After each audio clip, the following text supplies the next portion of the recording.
Lucas Bersamin is one of the worst executive secretaries, no, that we've Yeah. ever seen.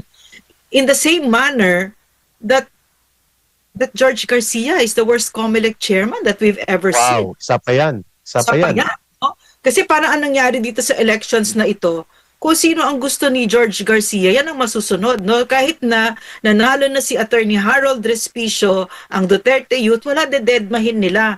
So, and then there is this huge question, no, na yung 18 million votes na hindi sinasagot ng maayos ni George Oh, Garcia. binilang yun, ma'am, ha? Hindi, Yeah, hindi imagine. panayagang bilangin. Sa Yeah. party list, 3 million. Sa pagkasenador, 17 million votes. All rejected and denied by machine to be included in proper vote accounting. Imagine, Malaki yun. and yet, Eric, what happened? The Marcos Strait, diretso sa Gaza, diretso lang. Tapos na di ba? Nagawa na diretso, it's a done deal di ba? Yan lagi sinasabi nila.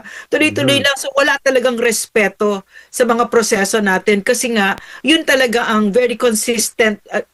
Handed to them, Eric, they're very consistent. Basta kami masusunod. Wala kaming pakialam sa batas, number 2. Number 1, wala nang batas. Number 2, kami ang masusunod kasi kami na ang batas ngayon. Yan ang Marcos message, no? And then number 3, I mark my words, Nick Torre will be the worst chief PNP because all of them there are led by the worst president that this country has ever had.